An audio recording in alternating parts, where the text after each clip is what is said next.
Hi welcome back RR vlogs. ఈరోజు vlog వచ్చేసి బెండకాయ టమాటో కర్రీ అండి. ముందుగా బెండకాయలు తీసుకొని ఇలా సన్నగా కట్ చేసుకోవాలి. తర్వాత ఒక 3 టమాటాలు ఇలా సన్నగా కట్ చేసుకోవాలి.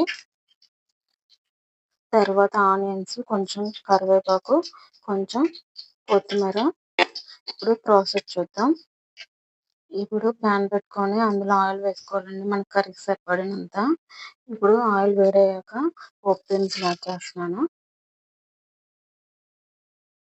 అవి కొంచెం వేగాక ఆనియన్స్ అని పచ్చిమిర్చీలు అందులో యాడ్ చేసుకొని కొంచెం వేయించుకోవాలి.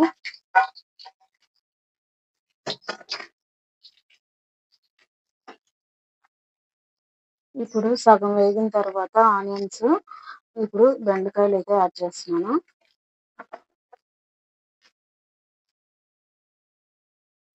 ఈ బెండకాయలు మనం బాగా వేయించుకోవాలండి, కొంచెం ఎర్రగా వచ్చేంత వరకు.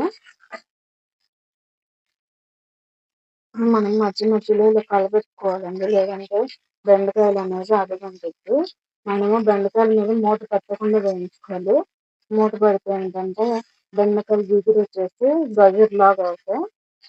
మూత పెట్టకుండా మనం బెండకాయలను అయితే వేయించుకోవాలి.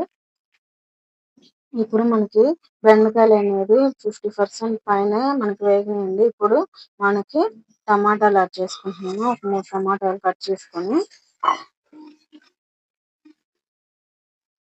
ఇప్పుడు కర్రీకి సరిపడినంత పసుపు, ఒక 1/2 స్పూను, అలాగే ఒక 2 స్పూన్లు సాల్ట్, కర్రీకి సరిపడినంత ఇప్పుడు యాడ్ చేస్తున్నానండి. ఇప్పుడు టమాటాలు మగ్గడానికి కొంచెం మనం మూత పెట్టుకొని ఒక 2 నిమిషాలు మగ్గించుకోవాలండి. మనకు తొందరగా టమాటాలు అనేది మగ్గుతాయి. ఇప్పుడు ఇందులో ఒక స్పూను, ఇంకొక 1/2 స్పూన్ కారం అయితే యాడ్ చేస్తున్నాను.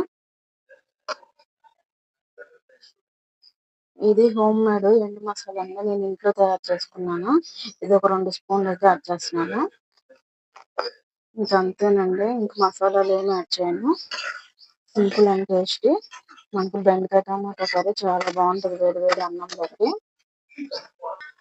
మనకి కర్రీ అయితే అయిపోయిందండి. చివరిగా నేను కొత్తిమీర యాడ్ చేస్తున్నాను. మనకి బెండకాయ టమాటా కర్రీ అయితే అయిపోయిందండి. చూడండి ఎమ్మిగా. నేను వాటర్ ఏమి యాడ్ చేయలేదు. మనకు బెండకాయలో వచ్చే ఆ జిగురు వాటర్ మనకి బెండకాయకి సరిపోతుందండి. మీకు ఈ వ్లాగ్ నచ్చినట్టయితే ఆర్ఆర్ వ్లాగ్ 28 ఛానల్ సబ్స్క్రైబ్ చేసుకుని లైక్ చేసి షేర్ చేసి సపోర్ట్ చేయండి ఫ్రెండ్స్.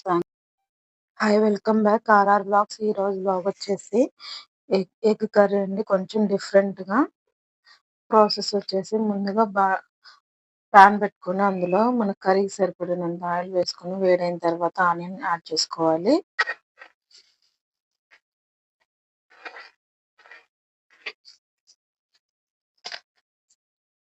ఈ ఆనియన్స్ కొంచెం గోల్డెన్ కలర్ వచ్చేంత వరకు వేయించుకోవాలండి.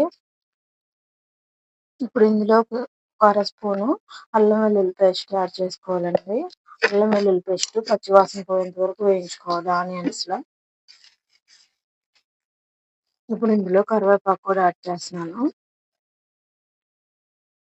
ఇప్పుడు ఇందులో టమాటాలు కూడా యాడ్ చేసుకోవాలండి, కట్ చేసుకున్న ఒక 3. ఇది టమాటాలు మనకి మెత్తగా మగ్గేంత వరకు ఉడికించుకోవాలి.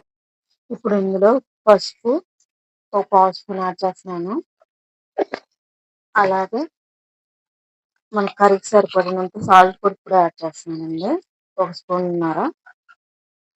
మనకి సాల్ట్ యాడ్ చేస్తే మనకి టమాటాలు అనేది తొందరగా మగ్గిపోతాయి. ఇప్పుడు కారం యాడ్ చేసుకుందాం అండి, 1 స్పూన్నర. ఒక 1.5 స్పూను ధనియా పౌడర్,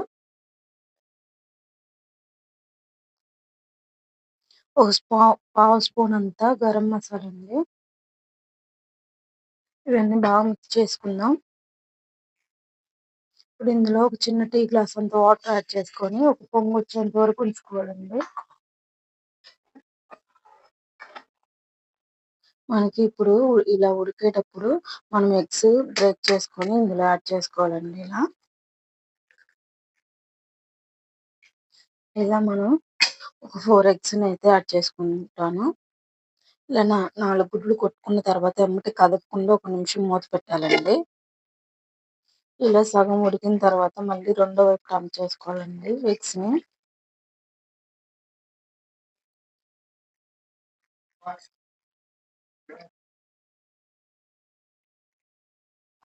మన కర్రీ అయితే అయిపోయిందండి. లాస్ట్‌లో కొంచెం కొత్తిమీర యాడ్ చేస్తున్నాను. మనకి వేడి వేడి రైస్‌లోకి ఈ కర్రీ చాలా బావుంటదండి. సూపర్ యమ్మీగా ఉంటది.